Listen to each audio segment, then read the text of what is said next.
लालच बहुत सारे जुर्मों को जन्म देता है और लालच की वजह से बहुत सारी जानें जाती हैं। लालच की वजह से बहुत सारे लोग अलग अलग क्राइम के शिकार होते हैं, लेकिन अफसोस उसके बावजूद हम इंसान लालच को नहीं छोड़ते। हालांकि बड़े बुजुर्गों ने कहा है कि जो कुछ है जितना है उसमें सब्र करो, खुशहाल रहो, खुशी से रहो। लेकिन लालच का मतलब यही है कि आपकी ख्वाहिशें इतनी हो जाती हैं कि फिर उसे पूरी करने के चक्कर में आप पता नहीं क्या क्या कर बैठते हैं। बड़ा खूबसूरत इस पर शेर है एक कि हज़ारों ख्वाहिशें ऐसी कि हर ख्वाहिश पे दम निकले, बहुत निकले मेरे अरमान फिर भी कम निकले। तो वही है, आप एक ख्वाहिश पूरी कीजिए, दूसरी जन्म ले लेती है। और ज़िंदगी का ये एकदम एक फ़लसफ़ा है, धीरे धीरे धीरे आपकी ख्वाहिशें बढ़ती जाएंगी, कभी ख़त्म नहीं होंगी। और इसी ख्वाहिश में लालच भी छुपा होता है और उसकी वजह से जुर्म होता है। ये सारी चीज़ें इसलिए बताई कि आज की जो कहानी है, ये कहानी लगभग 21 साल पुरानी है और इस कहानी की जड़ में ही लालच है। और इस लालच की वजह से क्या कुछ हुआ पेश है आपके सामने। बात 20 दिसंबर 2003 की है, 20 दिसंबर 2003। मुंबई से करीब 500 किलोमीटर दूर एक जगह है सिंधु दुर्ग डिस्ट्रिक्ट। और इसी सिंधु दुर्ग डिस्ट्रिक्ट में एक फॉरेस्ट एरिया है, वहाँ खेती की भी ज़मीन है, नांदोस। तो नांदोस जिस एरिया या इलाके में पड़ता था सिंधु दुर्ग में, तो सिंधु दुर्ग के एसएसपी के पास 20 दिसंबर 2003 को दोपहर को एक कॉल आता है। फ़ोन करने वाला अपना नाम नहीं बताता है, बट वो फ़ोन करता थाने में और कहता है मुझे एसपी साहब से बात करनी है। तो एसपी साहब को फ़ोन दिया जाता है, वो पूछते हैं हाँ भाई क्या है। तो कहता साहब मैं अपना नाम पता नहीं बताऊंगा, लेकिन आपको एक जानकारी देना चाहता हूँ और मैंने आपको एक लेटर भी भेजा, और वो ये कि नांदोस के जंगलों में लाशें पड़ी हुई हैं, बोरियों में। आप पुलिस की टीम को भेजिए और आपको वो लाशें मिल जाएंगी। इतना कहते ही उसने फ़ोन रख दिया। अब एसपी साहब ने कहा कि मेरे नाम पे या फिर पुलिस डिपार्टमेंट के नाम पे कुछ गुमनाम लेटर हैं तो देखो। ढूंढा गया तो एक ख़त भी मिला जिस पे कोई नाम नहीं भेजने वाले का, और उस लेटर में भी सेम यही बात कि नांदोस के पहाड़ी इलाके और जंगल में बोरियों में कुछ लाशें पड़ी हैं, जाकर ढूंढेंगे तो मिल जाएगी। बस इतनी सी बात थी। अब फ़ोन आया पहले एसपी को और फिर एक लेटर, और दोनों में एक ही चीज़। एसपी साहब थोड़े मतलब फ़र्ज को लेकर ज़्यादा चौकन्ने थे। उन्होंने कहा अब गलत हो या मजाक हो उसको छोड़ो, लेकिन एक जगह वहाँ पर जहाँ बताया वहाँ जाकर चेक करते हैं। तो उन्होंने पहले तो पुलिस वालों को कहा कि जाओ जाकर देखो, फिर उन्होंने कहा कुछ गांव वालों को साथ ले लो, वो सही बताएंगे लोकेशन। तब पुलिस की टीम 21 दिसंबर को, क्योंकि 20 दिसंबर की ये बात दोपहर के बाद की है, तब तक वहाँ से भेजना, शाम अंधेरे में जंगलों में जाकर ढूंढना मुश्किल था। 21 दिसंबर की सुबह सुबह पुलिस की एक टीम, सर्च टीम, कुछ गांव वालों को लेती है जो नांदोस के जंगलों में के पास करीब रहा करती थी, जिनकी वहाँ पे खेती बाड़ी थी, और वो पहुँच जाते हैं अब नांदोस के जंगलों में। तलाश शुरू होती है। कई घंटे बीतते हैं, कुछ नहीं मिलता। वो इधर उधर भटकते रहते हैं। भटकते भटकते आखिरकार एक जगह पर उन्हें कुछ बोरियां दिखाई देती हैं। वो जब उन बोरियों को देखते हैं, करीब जाते हैं, तो उस पर खून के निशान थे। इधर जानकारी थी कि लाशें पड़ी हैं, दिमाग में वो बात चल रही है, इधर बोरियां सामने। उन बोरियों को खोला गया, बोरियों में सचमुच लाशें थी। ऐसी कुल 7 बोरियां वहाँ पर थोड़ी थोड़ी दूरी पर पड़ी हुई थी, और उन 7 के 7 बोरियों में 7 लाशें थी। अब पुलिस को लगा कि ये तो खबर सही है, और उन लाशों को देखकर लग रहा था कि ये काफ़ी वक्त हो गया, क्योंकि अब वो लाश के नाम पे कंकाल ही बची थी। लेकिन फिर भी उस बोरी के साथ, उस कंकाल के साथ जो चीज़ें मिली, उसमें कुछ जो मरने वाले ने कपड़े पहने थे, कुछ कपड़े चिपके हुए, कुछ जो पैंट के बेल्ट के बकल थे, कुछ हुक थे। इसके अलावा एक खून से सनी हुई डायरी थी, टूटा हुआ ब्रीफकेस था। बस यही सारी चीज़ें, और लाश पहचाने जाने लायक नहीं, क्योंकि वो लगता था कि बहुत पुरानी लाशें हैं, बहुत पहले इन लोगों को मारा गया है। तो अब जो है इन लाशों के बारे में एसपी साहब को खबर दी गई। एसपी साहब 7 लाशें, बड़ा मामला। फ़ौरन पुलिस की टीम पहुंची और कहा गया कि फिर और सर्च करो, क्या पता और लाशें हों। अब पुलिस ने और सर्च करना शुरू किया। 22 दिसंबर 2003 को फिर एक टीम जंगल की तरफ गई। जब वो गई तो कुछ दूरी पर उन्हें 2 और बोरियां मिली। अब उन 2 बोरियों में भी 2 लाशें, लाशों की हालत वैसी ही।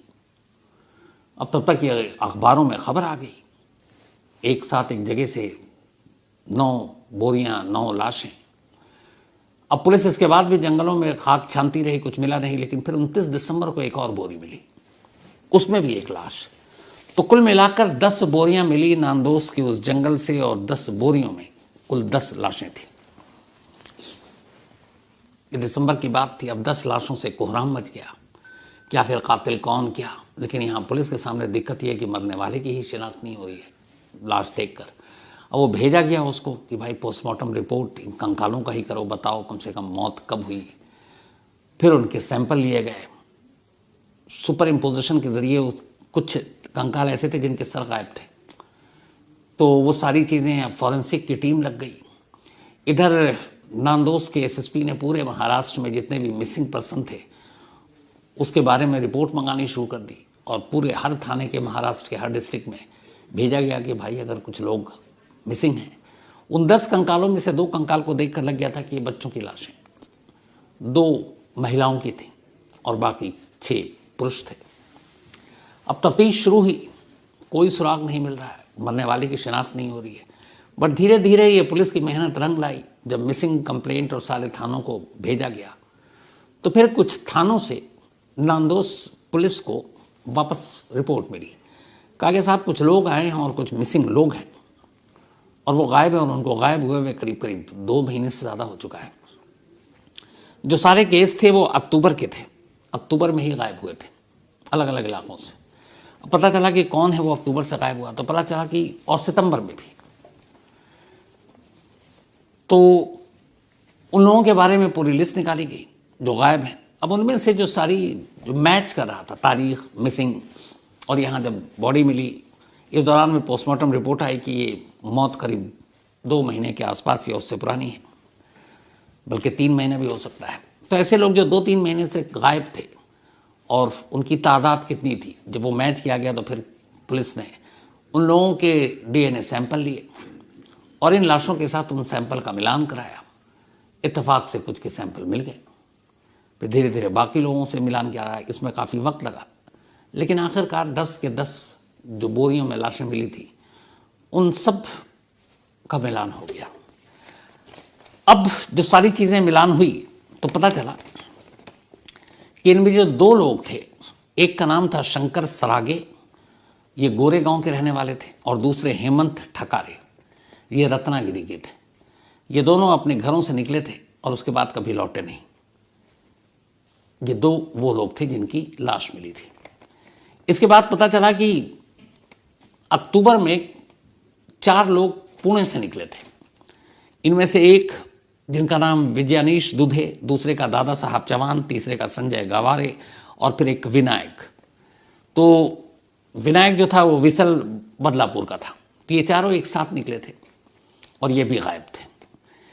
14 नवंबर को एक ही परिवार के 4 और लोग वाशी से निकले थे, और इनमें एक कपल पति पत्नी थे, केरू भाई और अनीता, और उनके 2 माइनर बच्चे थे छोटे। तो एक पुणे से 4 लोग, वाशी से 4 लोग, इसके अलावा रत्नागिरी से और गोरेगांव से, ये कुल 10 लोग थे। अब पुलिस ने कहा कि ये 10 लोग 10 अलग अलग मतलब जगहों से एक तरह से आए, कोई पुणे का है, कोई वाशी का है, कोई रत्नागिरी का है। नांदोस के जंगल तक कैसे पहुंचे और क्यों पहुंचे? पता चला कि उनका कोई रिश्तेदार, कोई दूर दूर तक जो सिंधुदुर्ग है वहां से उनका कोई नाता रिश्ता था ही नहीं। तो फिर ये कैसे? अब पुलिस की इन्वेस्टिगेशन जारी है, कातिल की तलाश हो रही है, लेकिन कोई सुराग नहीं। तभी अब पुलिस ने सिंधुदुर्ग और इससे नांदोस के आसपास लोगों से पूछना शुरू किया कि सितंबर से लेकर दिसंबर के बीच में जिन जिन रास्तों से उस जंगलों की तरफ जाते हैं वहाँ कोई अजीब चीज़ किसी ने कुछ देखा। क्योंकि ये 10 लोगों का जो कत्ल हुआ था ये 3 किश्तों में हुआ था। पहली किश्त में 2 लोग मारे गए थे जो सितंबर 25 को, दूसरी किश्त में 30 अक्टूबर को 4 लोग मारे गए थे, और फिर तीसरी किश्त में 14 नवंबर को भी 4 लोग मारे गए। तो सितंबर से लेकर नवंबर तक कौन कौन आया, क्या हुआ, तफ्तीश जारी रही, पुलिस को कुछ पता नहीं चल रहा है। इसी दौरान फिर एक जैसे गुमनाम लेटर और फोन आया था, एक टिप मिला जो नांदोस पुलिस है, उन्होंने कहा कि मुंबई के 4 लड़के हैं और ये बोरीवली में रहते हैं और ये लोगों को ये बताते हैं कि उनके पास एक करिश्मा है और उस करिश्मे के बदौलत वो किसी के भी धन पैसे को 2 गुना 3 गुना 4 गुना कर देते हैं। अब पुलिस तक ये इन्फॉर्मेशन पहुंची, लेकिन अब भी ये 4 लोग बोरीवली में बैठे हुए हैं, वहाँ से नांदोस या फिर सिंधुदुर्ग की दूरी करीब 500 किलोमीटर है, तो उनका इस 10 कत्ल से क्या लेना देना। पुलिस के पल्ले कुछ पड़ा नहीं, तो उन्होंने कहा यार होगा, वो एक ठग होंगे, ठगी कर रहे होंगे, पर इससे क्या लेना देना। तो कहा नहीं, 2 ऐसे लोग आए हैं जिसको इन्होंने अपना शिकार बनाया और कहा कि देखो हम तुम्हारे पैसे डबल ट्रिपल कर देंगे, बट उसके लिए ख़ास अनुष्ठान, ख़ास पूजा करनी पड़ेगी और वो बहुत एकांत में होगा ताकि कोई मनुष्य वहाँ पर, इंसान नाम की चीज़ कोई डिस्टर्ब ना करे और देखे भी नहीं, और तुम्हारे पैसे सब कुछ डबल ट्रिपल। तो उन्होंने कहा फिर इसमें क्या है, ये भी हो सकता है। उसने कहा सर बस एक चीज़ खटकी। बोला क्या? बोला कि उसमें से जब 2 लोग तैयार हो गए तो उसने कहा कि ठीक है, तुम अपने साथ 1 से 3 लाख रुपए तक तुम्हारी अपनी हैसियत औकात ला सकते हो, इससे ज़्यादा नहीं, क्योंकि मैं 3 लाख से ज़्यादा डबल ट्रिपल नहीं कर सकता और 1 लाख से कम भी नहीं कर सकता। तो 1 लाख से लेकर 3 लाख तक ला सकते हो, और साथ में तुम अपने बोरी लेकर आओगे, क्योंकि अब पैसा तो डबल ट्रिपल तुम्हारा नसीब अनुष्ठान से हो सकता है 5 गुना हो जाए, 10 गुना हो जाए, 1 के 10 हो जाए, 3 के 30 हो जाए। तो इसलिए साथ में पैसे बैग में तो लाओगे अपने ब्रीफ केस में, पर साथ में बोरी लेकर आना, क्योंकि उसी बोरी में फिर जो बढ़े हुए पैसे तुमको लेकर जाने पड़ेंगे, ब्रीफ केस में तो आएगा नहीं इतने पैसे। तो पुलिस को लगा कि इसमें अब भी ऐसी क्या बात है, बोरी से इन बोरियों का क्या कनेक्शन।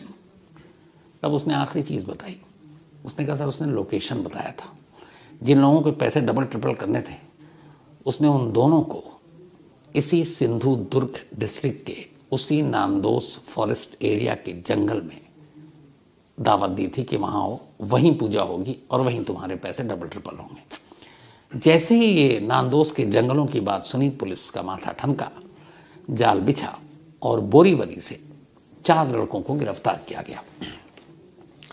अब जब इन 4 को गिरफ्तार किया गया तो फिर इनसे पूछताछ हुई। जब इनसे पूछताछ हुई तो फिर पूरी कहानी सामने आई। ये जो 4 लड़के थे, इनका नाम था संतोष मनोहर चौहान, अमित अशोक शिंदे, योगेश मधुकर चौहान और महेश धानाजी शिंदे। ये 4 दोस्त थे, बोरीवली में रहते थे, मुंबई के। इनमें से एक ऑटो चलाता था, एक कैंटीन में मैनेजर था, 2 छोटे मोटे और काम करते थे। सभी को पैसे चाहिए और सभी की उम्र 25 से 27 साल के दरमियान, बिल्कुल यंग, और इनका कोई क्रिमिनल बैकग्राउंड नहीं। इन सभी ने कहा कि जल्द अमीर बनना है। अमीर बनने के क्या तरीके हैं? फिर उन्होंने बहुत इधर उधर देखा, फिर उन्हें लगा कि यार ये जो बाबा लोग हैं ये बहुत पैसे कमाते हैं, इतने भक्त आते हैं ये, अब बाबा तो ये बन नहीं सकते थे। तो उन्होंने कहा कुछ ऐसा करते हैं जिसमें लोग जल्दी भरोसा करते हैं, जल्दी झांसे में फंस सकते हैं।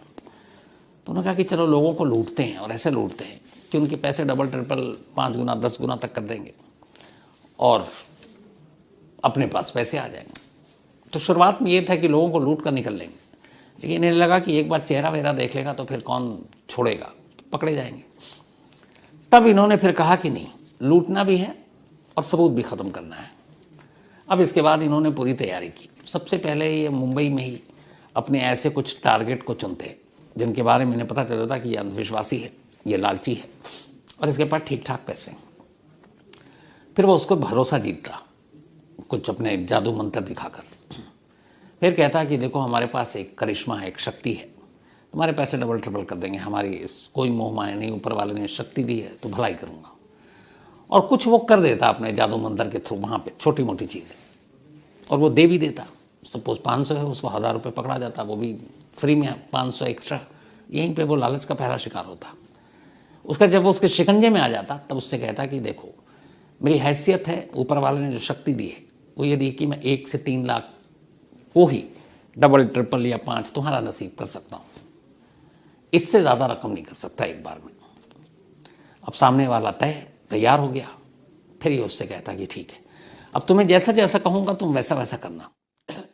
इसके बाद ये सबसे पहले अपने शिकार को एक जगह बताता कि तुम्हें वहाँ आना है।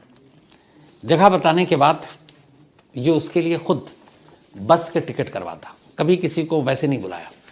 तो पब्लिक ट्रांसपोर्ट की बस से ये उनकी टिकट बुक कराता, लेकिन कभी उनके असली नाम से नहीं कराता। बोला क्या, उसकी वजह बताता कि देखो असली नाम से जाओगे तुम्हारे पास बहुत सारे पैसे होंगे, तो फिर तुम्हें कोई लूट भी सकता है, तो इसलिए तुम्हारा नाम वाम असली नहीं होगा। तो स्टेट ट्रांसपोर्ट की बस से उनकी टिकट कराता फेक, फिर ये उनको बुलाता और वहीं जो सिंधुदुर्ग है उससे पहले या तो कनकावली और या मालवान, इन्हीं दो जगहों पे उन्हें किसी होटल या फिर जो लॉज होता है उसमें ठहराता, लेकिन फेक नाम से वहाँ भी। तो सरकारी बस से बुलाता फर्जी नाम से, फिर इन दो जगहों पे कंकाली या फिर मालवान, कंकावली या मालवान में ठहराता, लेकिन फेक एड्रेस फेक नाम से। और जब वो वहाँ रुक जाता तो फिर उन्हें कहता कि देखो अब तुम्हें होटल में अगला इंस्ट्रक्शन मिलेगा कि कब निकलना है, लेकिन होटल में एक भी चीज़ मत छोड़ना। इन्हें डर होता था कि कहीं होटल या लॉज में वो कीमती सामान छोड़ दे वापसी के लिए तो फिर काम होगा नहीं, तो कहता था एक भी चीज़ मत छोड़ना वरना अनुष्ठान पूजा पाठ में गड़बड़ हो जाएगी। तो वो भी लालच के मारे वो एक एक चीज़ उठा कर चल देते। अब जब ये वहाँ से निकलते तो फिर ये उनको ऑटो रिक्शा में बैठाता। ऑटो रिक्शा में बिठाने के बाद अपने सारे शिकार को ये लोग नांदोस में पंचायत ऑफिस है, उस पंचायत ऑफिस पर बताता ये टाइम है, तुम्हें ऑटो रिक्शा पकड़ना है इस लॉज से या फिर इस होटल से, और नांदोस पंचायत ऑफिस पहुंच जाओ। ये पहुंच जाते। नांदोस पंचायत ऑफिस पहुंचते ही अब ये उनसे मिलता पहली बार। उसके बाद कहता कि अब चलना है, और फिर ये पैदल चलता, वहाँ से कोई गाड़ी नहीं, कोई रिक्शा नहीं, और पैदल चलकर ये फिर उसी नांदोस के फॉरेस्ट एरिया में पहुँचता, वहाँ बैठता, बाकायदा पूजा वूजा का सामान रखता। और चूँकि ये चार लोग जैसे ही फिर उसे बताता आंखें बंद ये सारी चीज़ें, और बोरी मंगवाता उन्हीं से कि इसमें पैसे लेकर जाएंगे, और उन्हें नहीं मालूम होता कि इन्हीं बोरी में वो बंद होने वाले हैं, वो भी एक मुर्दा की शक्ल में। इसके बाद जब अनुष्ठान पूजा शुरू होता सारे ध्यान उसकी तरफ, आंखें बंद करवाता, और फिर मौका देखते ही पत्थरों से या बाकी चीज़ों से सब टूट पड़ते, और तब तक मारते जब तक कि वो मर नहीं जाते। जब उनकी मौत हो जाती उसके बाद वो, चूँकि वो चार लोग होते तो चार बोरियां भी लाते, इसे बोरी की भी ज़रूरत नहीं चलाने की, सबकी एक एक बोरी में लाश रखता, और जंगल के अंदर वहीं, चूँकि पहले से अंदर में होता, उनकी लाश को फेंक देता था। और वहाँ से फिर ये लोग निकलते, और इनका एक उसूल था कि जब भी ये मर्डर करते उसके बाद ये वापस आते, वापस अपने एक रिश्तेदार के घर रुकते। वहाँ जाने के बाद ये पहले नहाते, स्नान करते, फिर उसके बाद शराब पीते, फिर उसके बाद खाना खाते, और बड़ी तसल्ली और आराम से सो जाते जैसे कुछ हुआ नहीं। इस तरीके से इन्होंने पहला जो कत्ल किया था वो सितंबर में किया था, 25 सितंबर, और फिर जो दूसरा किया वो 30 अक्टूबर को किया। पहला कत्ल 2 लोगों का जो रत्नागिरी के लोग थे दोनों, उसके बाद 30 अक्टूबर को 4 लोगों का जो पुणे से आए थे, और फिर 14 नवंबर को फिर 4 लोगों का जो वासी से आए थे। अब ये चारों पकड़े गए, हंगामा तो हो ही चुका था 10-10 लाशों के बारे में। अब मुकदमा चला, 4 साल तक अदालत में मुकदमा चला। पहले सेशन कोर्ट ने इन चारों को इन 10 कत्ले के लिए सजाए मौत दी थी। इसके बाद मामला मुंबई हाई कोर्ट पहुंचा। इन सभी की उम्र 23 से 29 साल थी जब कोर्ट में ये पहुंचे। तो जब ये वहाँ पहुंचे तो फिर मुंबई हाई कोर्ट ने भी कहा कि इन लोगों ने जो जुर्म किया है वो माफ़ी के लायक नहीं है, और 27 फरवरी 2014 को इन सभी को सजाए मौत दे दी। लोअर कोर्ट के फैसले को बरकरार रखा। इसके बाद अब ये लोग सुप्रीम कोर्ट पहुंचे। सुप्रीम कोर्ट में मामला चला, और सुप्रीम कोर्ट ने इन चारों की मौत की सज़ा को उम्र कैद में बदल दिया। सुप्रीम कोर्ट ने कहा कि चूंकि इन सब की उम्र 23 से 29 साल है, सब गरीब परिवार से हैं, इनका इससे पहले कोई क्राइम का रिकॉर्ड नहीं है, और शायद लालच में और बाकी चीज़ों में इन्होंने ये जुर्म कर लिया, तो इसलिए सज़ाए मौत इनके लिए बहुत ज़्यादा सख्त है, तो इन्हें उम्र कैद की सज़ा दी जाती है। सुप्रीम कोर्ट ने उम्र कैद की सज़ा दे दी, 2 कोर्ट ने सज़ाए मौत दी थी। ये चारों आज भी जेल में बंद हैं। अब ये बहस की बात हो सकती है कि 10 लोगों का कत्ल करने वाले इन चारों को सिर्फ इसलिए कि 23 से 29 साल की उम्र है, सिर्फ इसलिए कि उस वक्त क्रिमिनल रिकॉर्ड नहीं था, क्या सजाए मौत से माफ़ी दी जानी चाहिए थी? मालूम नहीं। तो ये थी आज की कहानी। जैसा शुरू में कहा, लालच इसीलिए बहुत बुरी चीज़ है। लालच घरों को बर्बाद कर देता है, लालच ज़िंदगी को बर्बाद कर देता है, और लालच से कई बार बहुत सारे ऐसे जुर्म होते हैं जिसकी ये मिसाल है कहानी। 1984 की एक हाईजैकिंग की कहानी। बात 84 की है। पंजाब आतंक के आग में सुलग रहा था। जून के महीने में ऑपरेशन ब्लू स्टार हो चुका था और लगातार इसके बाद से अलग अलग जगहों पर आतंकवादी वारदातों को अंजाम दिया जा रहा था। तभी 24 अगस्त 1984 को एयर इंडिया की, बल्कि इंडियन एयरलाइंस की एक फ्लाइट IC421 दिल्ली के पालम एयरपोर्ट से, तब पालम एयरपोर्ट हुआ करता था, श्रीनगर के लिए उड़ान भरती है। लेकिन इस प्लेन को श्रीनगर पहुंचने से पहले चंडीगढ़ और जम्मू 2 स्टॉपेज थी, वहां रुककर फिर श्रीनगर तक पहुंचना था। प्लेन में कुल 122 मुसाफिर और क्रू मेंबर सवार थे और इस प्लेन में एक बहुत ही खास मेहमान भी थे और वो थे के सुब्रमण्यम। के सुब्रमण्यम ये institute of defence studies and analysis के डायरेक्टर थे, मतलब एक बहुत ही खास पोस्ट था ये। खैर, प्लेन सुबह सुबह पालम एयरपोर्ट से उड़ान भरता और उसके बाद अपने पहले स्टॉपेज चंडीगढ़ को पहुंचता है। चंडीगढ़ में प्लेन जब उतरा तो वहाँ से 67 मुसाफिर इस प्लेन से बाहर चंडीगढ़ के लिए निकल जाते हैं और 31 नए मुसाफिर प्लेन में सवार हो जाते हैं। अब प्लेन चंडीगढ़ से टेक ऑफ करता है, लेकिन अभी जैसे ही टेक ऑफ होता है तभी 7 नौजवान प्लेन में अपनी अपनी सीट से खड़े होते हैं और सीधे कॉकपिट में जाते हैं। इस प्लेन के पायलट थे कैप्टन V.K. मेहता, और उनको जाकर कहते हैं कि हमारे पास हथियार है, ये प्लेन हाईजैक हो चुका और अगर आपने कोई भी हमारी बात ना मानी तो इस प्लेन को बॉम्ब से उड़ा देंगे। 84 operation blue star, Khalistan, Punjab में आतंकवाद, ये सारी चीज़ें सभी जानते थे। पायलट डर गए क्योंकि एक तो चंडीगढ़ से इस प्लेन ने उड़ान भरी। तब हाईजैकर के हुक्म को मानना उनकी मजबूरी। हाईजैकर ने पहला हुक्म दिया, उसने कहा कि प्लेन को यहाँ से सीधे अमृतसर ले चलो। अमृतसर ले जाने के बाद गोल्डन टेम्पल के 2 चक्कर आसमान में काटो। पायलट ने वही किया, 2 चक्कर काटा। इसके बाद ये हुआ कि अब इस प्लेन को लाहौर ले चलो। मजबूरी थी, कैप्टन V.K. मेहता प्लेन को लाहौर ले जाते हैं, लेकिन लाहौर एयरपोर्ट पर वहाँ की ATC यानी एयर ट्रैफिक कंट्रोल को जब वो कहते हैं मुझे लैंड करने की परमिशन चाहिए, एयरपोर्ट अथॉरिटी इजाज़त देने से मना कर देती। अब इस वक्त तक ये मजबूरी है कि फ्यूल भी नहीं है, कब तक कहाँ जाएं, और बार बार रिक्वेस्ट करते हैं लेकिन एयरपोर्ट अथॉरिटी मना कर रही है। करीब 80 मिनट तक लाहौर के आसमान पर अपनी इंडियन एयरलाइंस की ये प्लेन चक्कर काटती रहती। अब 80 मिनट के बाद लगभग फ्यूल खत्म होने वाला है। कैप्टन मजबूरी बताता है, कहता है कि अगर आपने नहीं करने दिया, इजाज़त नहीं दी तो प्लेन क्रैश हो सकता है। आखिरकार मजबूरन लाहौर एयरपोर्ट ने इजाज़त दे दी और कहा आप लैंड कीजिए। इसके बाद सुबह ठीक 9:50 पर यह प्लेन लाहौर एयरपोर्ट पर लैंड कर जाती। अब जैसे ही प्लेन लैंड की, इसके बाद तब तक तो ये खबर फैल चुकी थी कि एक इंडियन एयरलाइंस की फ़्लाइट हाईजैक हो चुकी है और इस वक्त लाहौर एयरपोर्ट पर खड़ी है। अब बात ऊपरी लेवल तक पहुंचती है। तब प्राइम मिनिस्टर इंदिरा गांधी पाकिस्तान के प्रेसिडेंट जनरल ज़ियाउल हक को फ़ोन करती हैं और कहती हैं कि ऐसे ऐसे आपके एयरपोर्ट पर हमारे प्लेन है और आपसे गुजारिश ये है कि इसको दोबारा टेक ऑफ करने की इजाज़त मत दीजिए। आप फ्यूल भरिए, बाकी चीज़ें कीजिए, लेकिन इसको उड़ने मत दीजिए, इसलिए कि जो अब तक की जानकारी उस हिसाब से इनके पास बहुत ज़्यादा वैसे हथियार हैं नहीं, और इसी एयरपोर्ट पर अगर हम उनको रोक लें किसी ऑपरेशन के ज़रिए तो हम आसानी होगी इस प्लेन को उनके चंगुल से आज़ाद कराने में। यहाँ से गुजारिश हुई, डिप्लोमेटिक चैनल से बातचीत शुरू हुई, रीफ्यूलिंग हुई। जो हाईजैकर की मांग थी उन्होंने प्लेन में फ्यूल भर दिया। अब उसके बाद भरने के बाद प्लेन को लाहौर एयरपोर्ट अथॉरिटी ने उड़ान भरने की इजाज़त दे दी। यानी इंडियन गवर्नमेंट कह रही है कि आप इनको मत दो, लेकिन वो उनको इजाज़त दे देती है। अब प्लेन जो है दोबारा करीब शाम के 7 बज गए थे। सुबह से यहाँ उड़ी है 7 बजे। इस वक्त तक पूरे दिन में लाहौर एयरपोर्ट पर सुबह 9 बजे से 9:50 से खड़ी रही।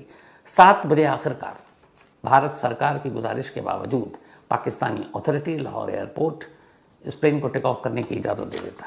अब प्लेन टेक ऑफ करता है जैसे ही प्लेन टेक ऑफ करता है तो पहली बार हाईजैकर में से एक पायलट को पिस्टल दिखाता है, कैप्टन वी के मेहता को। अब जब ये पिस्टल दिखाया, अभी तक चंडीगढ़ से लेकर लाहौर और इस बीच में जब अमृतसर में ये प्लेन चक्कर काट रहा था गोल्डन टेम्पल के ऊपर, किसी भी हाईजैकर के पास किसी ने हथियार नहीं देखे थे, सिर्फ वो धमका रहे थे। पहली बार ये पिस्टल जब लाहौर एयरपोर्ट से इस प्लेन ने उड़ान भरा तब दिखाई दिया। इस प्लेन में 2 ब्रिटिश सिटीजन बैठे थे। उन्होंने बाद में ये बयान दिया था कि जब लाहौर से ये प्लेन टेक ऑफ करने लगा तब एक लाहौर एयरपोर्ट का एक ऑफिशियल, एक अधिकारी एक पैकेट देता है हाईजैकर को। तो शक यही था कि उसी पैकेट में ये पिस्टल था, यानी पाकिस्तानी अथॉरिटी ने ये पिस्टल दे दिया और अब तक उनके पास कोई हथियार नहीं था। खैर, अब प्लेन लाहौर से उड़ान भरकर आगे, तभी अब हाईजैकर की अगली डिमांड होती है। वो कहते हैं कि आप इसको बहरीन लेकर चलो। अब बहरीन ले जाने के लिए, चूंकि ये प्लेन एक तो डोमेस्टिक एयरलाइंस, उन्होंने कहा कि बहरीन दूर है, ले जाने में दिक्कत होगी, तो बहरीन नहीं जा सकते और इतना फ्यूल भी नहीं है बहरीन तक जाने के लिए, और कंडीशन भी नहीं है उस वक्त। तो फिर हाईजैकर ने कहा कि ठीक है, आप एक काम करो, आप कराची चलो। अब लाहौर से ये प्लेन वो कराची ले जाने की जिद करने लगते हैं और आखिरकार फिर वो कराची पहुंचते हैं। जब वो कराची पहुंचते हैं तो कराची एयरपोर्ट पर फिर से रिफ्यूलिंग होती है। कराची एयरपोर्ट पर रिफ्यूलिंग के अलावा वो कराची में ब्रिटिश पासपोर्ट होल्डर 2 महिलाएं थी, उनको रिलीज़ कर देते हैं कि अच्छा ठीक है, हम इनको छोड़ देते हैं, आप हमारी रिफ्यूलिंग कर दो। दोबारा अब तेल भर जाता है। अब इसके बाद कराची से कहाँ, तो हाईजैकर की अगली डिमांड होती है। वो कहते हैं कि अमेरिका चलना है, United state of America. Pilot में मेहता सुनकर ये चौंक जाते हैं, कहते हैं ये प्लेन अमेरिका तक जा ही नहीं सकता, इसलिए कि बहुत सारी टेक्निकल और बहुत सारी चीज़ें हैं यहाँ, तो रिफ्यूलिंग, इतना फ्यूल भी नहीं है एक बार में, हम कई स्टॉपेज और पता नहीं कौन कहाँ उतरने की इजाज़त दे ना दे। तो हाईजैकर को ये बात समझ में आई। अब उन्होंने अगली डिमांड रखी। उन्होंने कहा ठीक है, अमेरिका की बजाय आप पहले दुबई चलो। अब चूँकि कराची से दुबई करीब, पायलट मान गए। अब ये प्लेन कराची से दुबई के लिए उड़ान भरती है देर रात जब दुबई, यहाँ पे भी कराची में पाकिस्तानी अथॉरिटी ने ऐसा कुछ नहीं किया कि इस प्लेन को रोकें या कुछ ऑपरेशन या इस तरीके से कि इसको छुड़ा सकें, उन्होंने कोई कोशिश नहीं की। और इसके बाद अब रीफ्यूलिंग के बाद एयरक्राफ्ट दुबई के लिए उड़ान भरता है। अब दुबई एयरपोर्ट के जब ये नज़दीक प्लेन पहुँचता है तब यूएई ऑफिशियल और दुबई अथॉरिटी को कांटेक्ट करता है, वहाँ की एयर ट्रैफिक कंट्रोल को, और कहता है कि हमारा फ़्लाइट नंबर ये, हम हाईजैकिंग के शिकार हैं और हमें आप अपने एयरपोर्ट पर उतरने की इजाज़त दें क्योंकि हमारे पास फ्यूल नहीं है। दुबई एयरपोर्ट जैसे ही ये इसको पता चलता है और एटीसी वो उतरने की इजाज़त तो देते ही नहीं है, साथ ही साथ उन्हें लगता है कि कहीं ये चूँकि हाईजैकर अंदर है, ज़बरदस्ती भी उतार सकते हैं रनवे पर। दुबई ऑफिशियल फ़ौरन इमरजेंसी डिक्लेयर कर देते हैं अपने एयरपोर्ट पर और एयरपोर्ट की सारी लाइटें बंद। अब इसके बाद जो रेडियो फ्रिक्वेंसी है जिससे एक पायलट, एक कंट्रोल जो एटीसी होता है उससे बात करता है, उसको भी वो बंद कर देते हैं। अब न रनवे पे रोशनी कि आप उतारें ज़बरदस्ती भी हाईजैकर के कहने पर, न फिर कांटेक्ट हो पा रहा है एटीसी से, क्या करें। अब प्लेन रात को घंटों दुबई के आसमान के चक्कर काट रहा है और बार बार लगातार पायलट गिड़गिड़ा रहे हैं दुबई अथॉरिटी से कि आप हमें प्लीज़ रनवे पे लैंड करने की इजाज़त दे दीजिए क्योंकि हमारे पास फ्यूल नहीं है, लेकिन कोई उधर से रिस्पांस नहीं। अब आलम यह था कि फ्यूल बिल्कुल कम, लगभग 5-7 मिनट का फ्यूल बचा था। कई घंटे से अभी दुबई के ऊपर उड़ रहा है, लैंड की इजाज़त नहीं। अब फ्यूल 5 से 7 मिनट, अगर इजाज़त नहीं मिलती है तो प्लेन क्रैश कर जाएगा। तब जो कैप्टन वी के मेहता पायलट हैं वो अनाउंस करते हैं प्लेन के अंदर कि हमें रनवे पर लैंड करने की इजाज़त नहीं मिल रही है, फ्यूल है नहीं, तो हमें मजबूरी में क्रैश लैंडिंग करनी पड़ेगी दुबई के समंदर में। तो सभी मुसाफिर तैयार हो जाएं, आगे की तरफ आ जाएं, शूज़ उतार दें, और ये सारी चीज़ें जो हाईजैकर हैं वो भी इसका पालन कर रहे हैं। अब ये है कि बस इसको अब समंदर में उतारना है क्योंकि और कोई ऑप्शन नहीं है, एयरपोर्ट पे लैंड की इजाज़त नहीं है, फ्यूल है नहीं। लेकिन तभी, और ये लगातार अब भी एटीसी को मैसेज दिए जा रहे हैं, तभी एटीसी से वापस रिप्लाई आता है और ये कहते हैं मतलब गॉड के लिए आप हमें लैंड करने की इजाज़त दे दीजिए। और आखिरकार एटीसी से आता है कि ठीक है, आप लैंड कीजिए। सुबह ठीक 4:55 पर अगले दिन ये प्लेन दुबई के एयरपोर्ट पर लैंड करता है, यानी इंडियन एयरलाइंस IC421 4:55 पर। अब तक लगभग 22 घंटे हो चुके हैं इसको हाईजैक हुए थे। अब रनवे पर लैंड करने के बाद प्लेन वहीं है, अब आगे क्या? तब ये होता है कि अब आगे बातचीत, वहाँ फिर रिफ्यूलिंग। अब लेकिन आगे कहाँ जाना है? अब हाईजैकर अड़े हुए हैं कि हमें अमेरिका ले चलो, लेकिन ये प्लेन अमेरिका तक जाए कैसे? अब इधर जो अपने भारतीय अधिकारी हैं वो UAE ऑफिशियल के साथ बात कर रहे हैं। तभी जो UAE के डिफेंस मिनिस्टर थे शेख मोहम्मद बिन राशिद अल मक्तूम, इनको सारी चीज़ें पता चली। ये फ़ौरन सारा काम छोड़कर दुबई एयरपोर्ट पहुंचते हैं और दुबई एयरपोर्ट पहुंचकर खुद कंट्रोल रूम में बैठ जाते हैं। और अब यहाँ से वो हाईजैकर से नेगोशिएशन शुरू करते हैं, बातचीत कि उनकी डिमांड क्या है। 10:05 पर एक मर्सिडीज़ कार इस रनवे पर इस प्लेन के करीब पहुंचता है। उस मर्सिडीज़ कार में एक ऑफिशियल था और वो वहाँ जाता है और उसमें बैठा हुआ वो शख्स फेस टू फेस पहली बार प्लेन में हाईजैकर से बात करता है। सुबह 10:05 पर पहली बार इस प्लेन के करीब एक सफ़ेद मर्सिडीज़ पहुंचती है और उस मर्सिडीज़ में एक शख्स है जो जाकर एक हाईजैकर को मैसेज देता है और एक हाईजैकर पहली बार उस प्लेन से बाहर निकलता है, मर्सिडीज़ में बैठता है और उसको टर्मिनल बिल्डिंग में लेकर आ जाता है जहां UAE के डिफेंस मिनिस्टर खुद मौजूद थे। अब आमने सामने हाईजैकर से बातचीत हो रही है, दोनों की बातचीत होती है। इसके बाद लगभग 11:40 का वक्त था, क्योंकि प्लेन में बैठे हुए जो मुसाफिर थे उनको 24 घंटे से ज़्यादा हो चुका था। UAE official defence minister request करते हैं कि आप मुसाफिरों के लिए खाना और पानी ले जाने की इजाज़त दें। तो फिर 11:40 पर एक गाड़ी जिसमें खाना और पानी था मुसाफिरों के लिए उस प्लेन के करीब भेजा जाता है, लेकिन हाईजैकर उस गाड़ी को बैरंग वापस लौटा देता है। कहता है कोई भी खाना और पानी अंदर नहीं आएगा जब तक कि हमारी बातचीत कामयाब नहीं हो जाती। वक्त बीत रहा, बातचीत हो रही है। दोपहर के 12:35 होते हैं। 12:35 पर 2 एम्बुलेंस एयरक्राफ्ट के करीब पहुंचता है और इन दोनों एम्बुलेंस को वहीं पर रोक दिया जाता है। ये एम्बुलेंस इसलिए मंगाया गया क्योंकि जो के सुब्रमण्यम इस प्लेन में सवार थे, जो defence studies and analysis department के डायरेक्टर, वो शुगर के पेशेंट थे और उनका शुगर लेवल बढ़ रहा था और लगातार उन्होंने दवा भी नहीं ली थी। तो इसी जो भेजी गई वहाँ पे गाड़ी एम्बुलेंस, उस गाड़ी में एक हाईजैकर सुब्रमण्यम साहब को लेकर नीचे आता है, एम्बुलेंस में ले जाता है। एम्बुलेंस में उनको इंसुलिन दी जाती है और फिर वो वापस प्लेन में बैठ जाते हैं। इसके बाद एम्बुलेंस वहाँ से वापस। बातचीत अब भी चल रही है लेकिन कोई नतीजा नहीं निकल रहा है। इधर दिल्ली और दुबई दोनों लगातार कांटेक्ट में है एक दूसरे से। 1:45, अब लगभग 1:45 बजे का वक्त हो गया है। काफ़ी जब रिक्वेस्ट की कई बार, खासतौर पर डिफेंस मिनिस्टर शेख रशीद अल मखदूम ने, तब हाईजैकर ने कहा कि ठीक है। उन्होंने मुसाफिरों के लिए खाना और पानी प्लेन के अंदर लाने की इजाज़त दे दी। 1:45 पर पहली बार खाना और पानी प्लेन के अंदर जाता है। बातचीत अब भी चल रही है।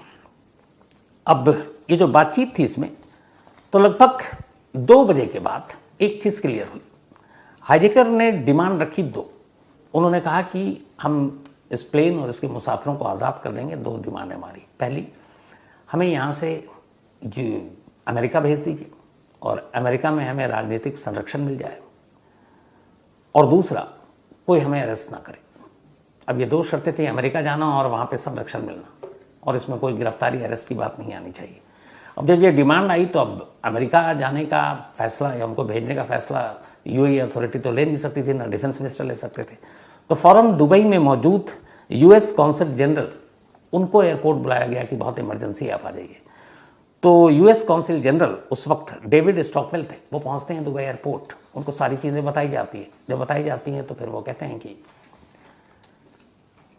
मैं एक चीज़ की गारंटी देता हूं कि अगर, चूंकि इन्होंने हाईजैकिंग की है, ये अमेरिका जाते हैं और अमेरिका आप इनको भेज देते हैं तो कोई हमें ऑब्जेक्शन नहीं, लेकिन अमेरिका जैसे ही लैंड करेंगे हम इनको अरेस्ट कर लेंगे।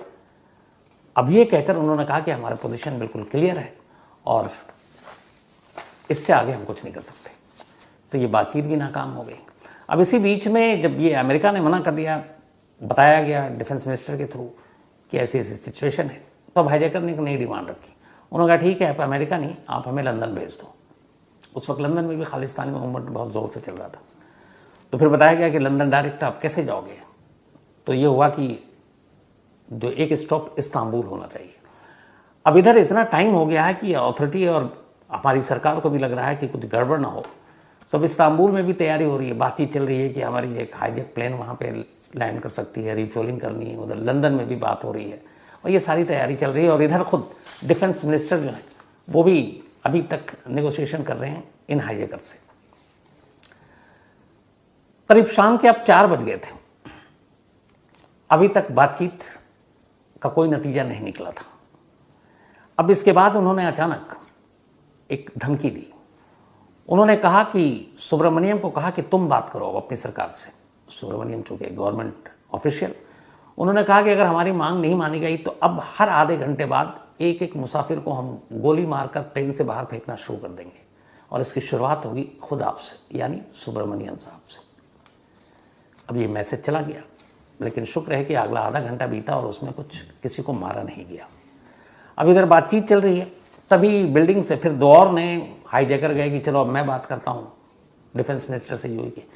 वो जाते हैं, लेकिन करीब 40 मिनट हो गया, वो लौटते नहीं है। बाकी के हाईजैकर में पैनिक, दोनों को पकड़ तो नहीं लिया। अब वो धमकी देते हैं कि अगर अगले 10 मिनट में हमारे दोनों साथी नहीं लौटे तो हम प्लेन को उड़ा देंगे।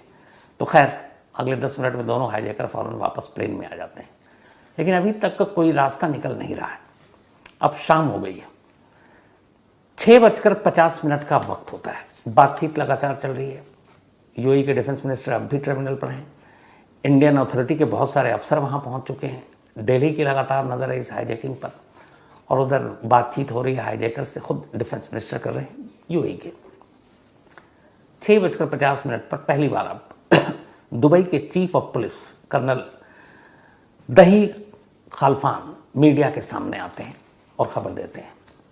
खबर ये कि हाईजैकर से बातचीत पूरी हो गई। तो हाईजैकिंग के करीब 36 घंटे के बाद पहली बार एक खुशखबरी आती है, और दुबई के चीफ पुलिस अफसर के जरिए वो आगे बताते हैं कि सभी हाईजैकर्स ने, जो 7 हाईजैकर्स थे, उन्होंने अनकंडीशनल खुद को सरेंडर कर दिया है। बाकी जो डिटेल थी उन्होंने कहा उससे ज़्यादा जानकारी देंगे नहीं।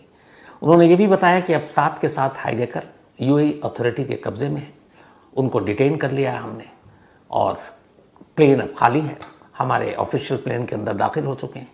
इसके बाद तमाम मुसाफिरों, जो केबिन क्रू, कैप्टन, इन सब को उस प्लेन से उतारा गया, दुबई एयरपोर्ट के टर्मिनल पे लाया गया, और फिर दुबई की जो एयरलाइंस है उनकी अपनी, उन्होंने अपनी एयरलाइंस दी, और उसके बाद इन सारे मुसाफिरों को वापस दिल्ली लाया गया। तो लगभग इन सारी चीज़ों में 40 घंटे बीते, और उन 40 घंटों के बाद 122 मुसाफिर और क्रू मेंबर जो प्लेन में सवार थे, वो सभी सलामत बाहिफाजत वापस दिल्ली लौट आए थे। अब सवाल यह है कि फिर उन 7 लोगों का क्या हुआ। तो उन 7 लोगों को दुबई ऑफिशियल ने अपने कब्जे में रखा, अपनी कस्टडी में रखा।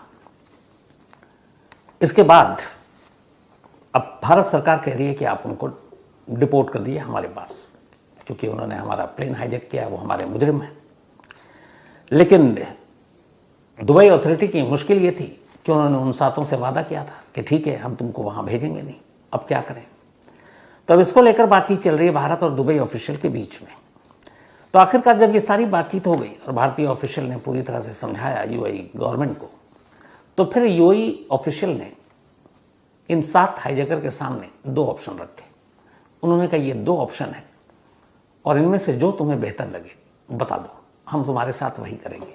जो उन्होंने 2 ऑप्शन रखे उसमें ये था कि पहला ऑप्शन तो ये है कि हम तुमको भारत भेज दें, फिर वहाँ के हिसाब से, कानून के हिसाब से तुम अपनी सज़ा भुगतो, और दूसरा ऑप्शन ये है कि हम तुम्हें इंडिया के हवाले नहीं करेंगे, लेकिन चूंकि तुमने एक प्लेन हाईजैक किया है तो air piracy under UAE law, जो यूएई का लॉ है किसी प्लेन को हाईजैक करने के लिए, जो उसमें सज़ा है, फिर तुम यूएई के कानून के हिसाब से यहाँ की सज़ा भुगतो, यहाँ तुम पे मुकदमा चलेगा। तो या तो हमारे यूएई के कानून के हिसाब से तुम सज़ा भुगतो, या फिर तुम भारत जाकर अब भारतीय कानून के हिसाब से सज़ा भुगतो। ये 2 ऑप्शन है, बताओ तुम्हारे पास दोनों ऑप्शन में से क्या तुमको चाहिए।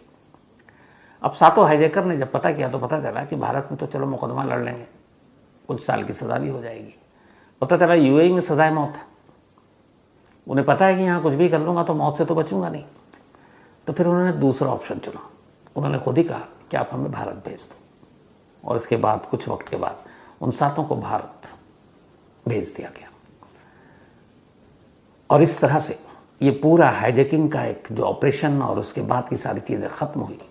लेकिन बाद में इस पर किताब भी लिखी गई और ये कहा गया कि कहीं ना कहीं इस हाईजैकिंग के पीछे पाकिस्तानी खुफिया एजेंसी ISI का भी हाथ रहा या मदद रही, क्योंकि लाहौर पहुंचने से पहले हाईजैकर के पास हथियार ही नहीं थे। पहली बार लाहौर में उनके पास पिस्टल आया और हाईजैकर यहाँ से पहली बार प्लेन को लाहौर ही लेकर गए थे और हाईजैकर यहाँ से पहली बार लाहौर ही प्लेन को लेकर गए थे। तो बहुत सारी चीज़ें थी, बहुत सारी साजिशें थी।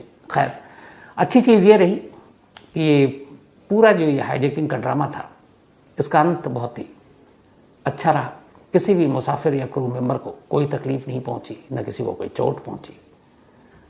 और इस तरीके से UAE ऑफिशियल और भारतीय ऑफिशियल, इन दोनों की आपसी मदद की वजह से सब कुछ शांति से निपट गया।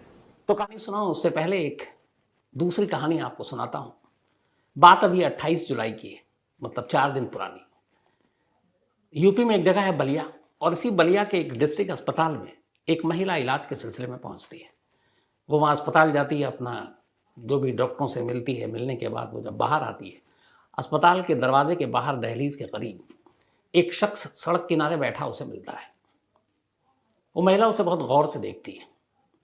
धीरे धीरे फिर उसे लगता है कि ये चेहरा उसने कहीं देखा है। अब वो उस शख्स से करीब पहुंचती है। करीब पहुंचकर उसका चेहरा और गौर से देखती है और फिर अचानक वो रोने लगती है। न सिर्फ रोने लगती है बल्कि उसी के पास सड़क पर बैठ जाती है, दोनों हाथों से उसका चेहरा थामती है और चेहरा हाथ में पकड़ कर और रोने लगती है बेतहाशा। और बार बार एक ही शख्स कह रही थी कि आप 10 साल से कहाँ थे, आप 10 साल से कहाँ चले गए थे, क्यों छोड़कर चले गए थे। दरअसल इस महिला का नाम जानकी और उस शख्स का नाम जो सड़क किनारे बैठा हुआ था मोतीचंद था। जानकी ने जब उसको देखा तो जानकी ने पहचान लिया कि ये उसका वो पति है जो 10 साल पहले गायब हो गया था और अब इस हाल में मिला है। रोते रोते जानकी ने मोबाइल से अपने घर फ़ोन किया, अपने बच्चों से कहा कि फ़ौरन वो कुछ साफ सुथरे कपड़े लेकर डिस्ट्रिक्ट अस्पताल पहुंचे। इधर तब तक वो अपने हाथ से उस शख्स की दाढ़ी, बाकी चीज़ें, बाल उसको ठीक कर रही है और बेतहाशा रो रही है और एक ही सवाल कि आप हमें छोड़कर क्यों चले गए। थोड़ी देर में उस महिला यानी कि जानकी के तमाम रिश्तेदार अस्पताल के पास पहुंचते हैं और देखते हैं, और फिर वो सबसे बताती है, अपने बच्चों से कहती है, देखो ये तुम्हारे पिता हैं जो 10 साल से गुम थे। दरअसल जानकी के पति मोतीचंद 10 साल पहले अचानक घर से गायब हो गए थे। कुछ मानसिक परेशानी थी, कुछ दिमागी हालत शायद ठीक नहीं थी। काफ़ी ढूंढा गया, पुलिस में रिपोर्ट लिखाई, लेकिन कोई पता नहीं चला। धीरे धीरे वक्त बीतता गया, 10 साल बीत गए, कोई सुराग नहीं। लेकिन 28 जुलाई को उस बलिया के डिस्ट्रिक्ट अस्पताल की दहलीज पर उस शख्स को देखकर जानकी को उसका पति मिल गया था। अब वो लेकर घर पहुंची। इस दौरान में जब वो अस्पताल के बाहर बैठकर बेतहाशा रो रही है, उसके चेहरे को हाथों में पकड़ी है, बहुत सारे लोगों ने देखा, कुछ ने वीडियो बना लिया। इसके बाद अब वो अपने पति को लेकर घर पहुंची। पूरा गांव खुश, हर एक को ये था कि मोतीचंद लौट आया। मोतीचंद उधर खामोश, शायद उसकी मानसिक स्थिति ठीक नहीं, लेकिन अब परिवार खुश था कि परिवार का मुखिया घर लौट आया। दूर दूर से अब लोग, इधर कुछ लोगों ने सोशल मीडिया पर भी ये तस्वीरें डाल दी। अब जब तस्वीरें डाली तो फिर बहुत सारे समाज सेवी और वो लोग पहुंचने लगे। उन्होंने कहा कि अब हम मोतीचंद की मदद करेंगे। घर के बाहर भीड़ लगनी शुरू हो गई। 10 साल बाद एक शख्स लौटा, मिल गया। अब ये सारी चीज़ें चल ही रही थी, बहुत सारे लोग मदद करने के लिए आगे आ रहे थे कि तभी एक और परिवार अचानक उस घर में एक रोज़ तो 2 से 3 दिन के बाद पहुंच जाता है। और ये परिवार एक दूसरे गांव का था और वो वहाँ का कहता है जानकी से कि ये आपके पति मोतीचंद नहीं है, बल्कि ये हमारा राहुल है। 1 महीने पहले ये घर से गायब हो गया, इसकी दिमागी हालत ठीक नहीं है। हमने पुलिस में रिपोर्ट लिखाई है, ये रही रिपोर्ट, ये रही उसकी तस्वीर। अब मामला अजीब हो गया। जानकी मानने को तैयार नहीं, उधर राहुल के रिश्तेदार कह रहे हैं कि ये राहुल है। बात बड़ी अजीब सी हो गई। फिर गांव वालों ने कहा कुछ निशानी होगी देखो। तो जानकी को याद आया कि काफ़ी वक्त पहले मोतीचंद के पेट का ऑपरेशन कराया था, तो उस पे पेट पे निशान थे उस ऑपरेशन के। अब पेट पर जब वो निशान ढूंढा गया तो निशान मिला नहीं। अब धक्का लगा कि वाकई ये मोतीचंद नहीं है। पहले तो ये था कि चलो डीएनए वीएनए कराएंगे, लेकिन फिर सारी जो गांव के लोग थे उन्होंने जो जो चीज़ें बताई वो सब मिलती गई, और आखिर में इस कहानी का अंजाम ये हुआ कि 10 साल से गायब अपने पति मोतीचंद को समझकर जानकी जिस शख्स को बलिया के डिस्ट्रिक्ट अस्पताल से अपने घर लाई थी, वो दरअसल उसका पति नहीं था, वो राहुल था, किसी और गांव का। और इसके बाद वो लोग फिर राहुल को अपने गांव ले गए। तो एक किस्मत भी क्या क्या खेल करती है, तो मुझे लगा ये आपसे शेयर करें। अब आते हैं आज की कहानी के ऊपर। बार बार, हजार बार हम लोग कहते हैं कि हमारे देश में अदालत का जो काम करने का तरीका है, तारीख पे तारीख जिस तरीके से मिलती है, 4 करोड़ से ज़्यादा केसेस पेंडिंग हैं, क्यों है?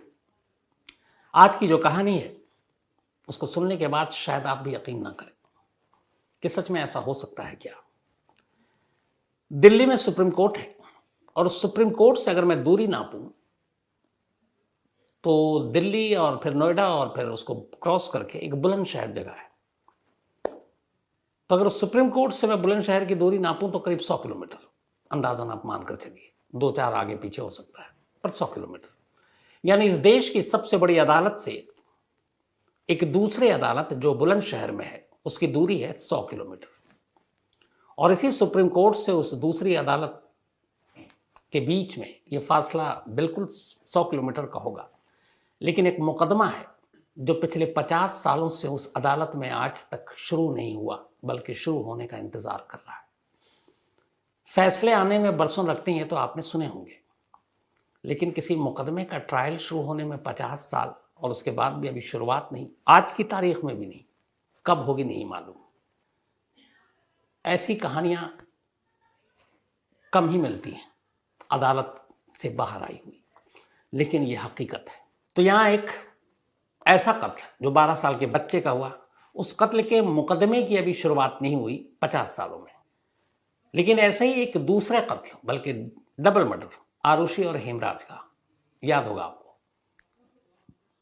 कुकू एफएम के ऑडियो बुक पर the most mysterious murder case, इसलिए इसका जिक्र कर रहा हूं कि यहां मुकदमे की शुरुआत नहीं हुई, लेकिन यह केस इस तरह से है कि एक कोर्ट ने तो सजा सुना दी, लेकिन दूसरे कोर्ट ने बरी कर दिया, और इसीलिए यह हमेशा एक मिस्ट्री है कि आरुषि का कातिल कौन है। तो कुकू एफएम के ऑडियो बुक पर आप सुन सकते हैं the most mysterious murder case.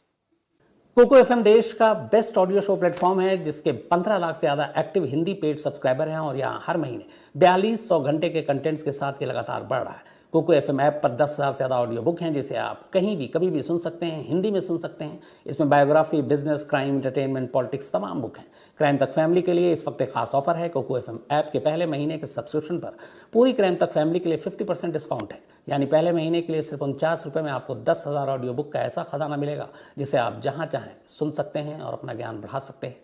इस वक्त आप अपनी स्क्रीन पर एक QR कोड देख रहे हैं, इसे स्कैन करके direct Kuku FM app download कर सकते हैं। और इसके अलावा क्राइम तक फैमिली के लिए नीचे दिए गए डिस्क्रिप्शन बॉक्स में लिंक को क्लिक करें और कूपन कोड CRIME50 लगाएं, जिससे पूरी फैमिली को 50% डिस्काउंट के साथ 99 रुपये का सब्सक्रिप्शन सिर्फ 49 रुपये में मिलेगा।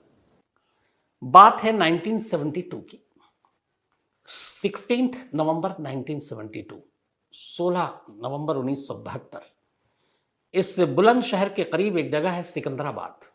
इस सिकंदराबाद में एक परिवार रहा करता था, और इस परिवार में सब कुछ ठीक ठाक था।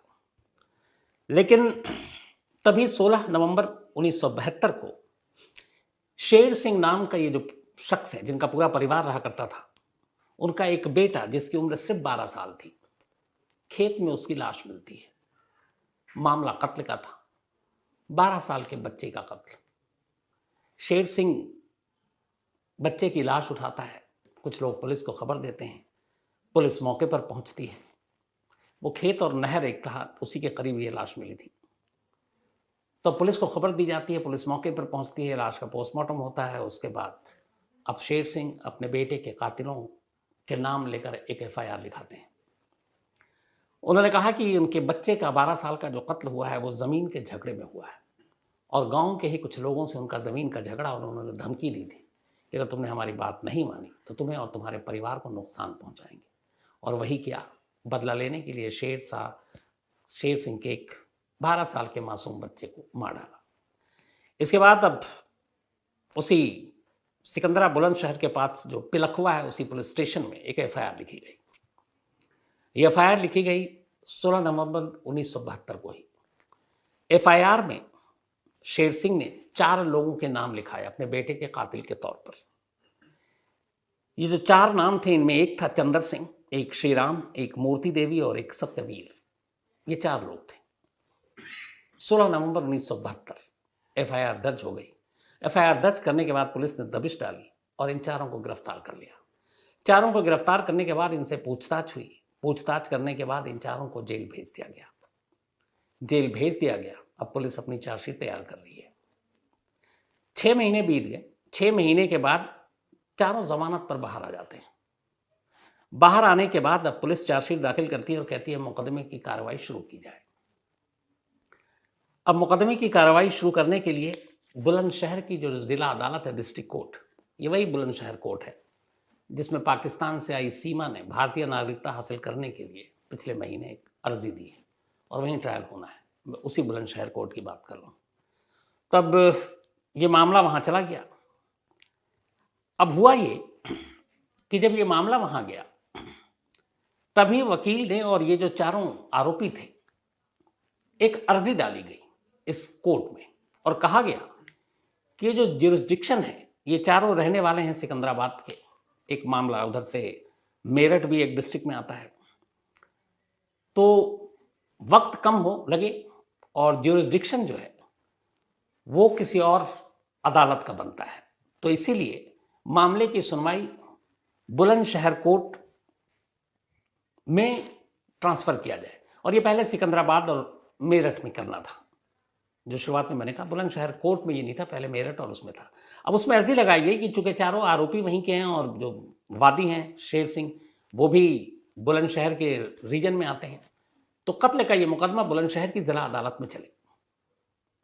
अब एक इलाके से दूसरे, मतलब एक कोर्ट से दूसरे कोर्ट में मुकदमा चलना है, क्योंकि ज्यूरिसडिक्शन के हिसाब से मांग सही थी कि जहाँ कत्ल हुआ, जहाँ लाश मिली, जहाँ ये लोग रहते हैं, वो सब इसी न्यायालय के अधीन आते हैं। तो अब मामला हुआ कि नहीं, ये मेरठ या फिर उधर सिकंदराबाद की तरफ नहीं बल्कि बुलंदशहर की न्यायिक जो न्यायालय है वहाँ पे ये मुकदमा चलेगा।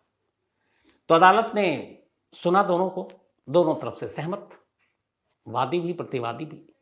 इसके बाद ये हुआ कि ठीक है, लेकिन अब बुलंदशहर कोर्ट के पास इतना पावर नहीं था कि वो अपने लेवल पर ये तय करे कि इस कत्ल के मुकदमे की सुनवाई किस अदालत में होगी, इसी में होगी या कहीं और होगी।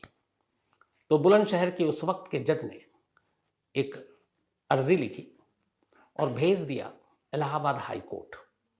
इलाहाबाद हाई कोर्ट में उन्होंने ये भेजा, 1972 की बात हो रही है, बल्कि अब 73 आ गया था।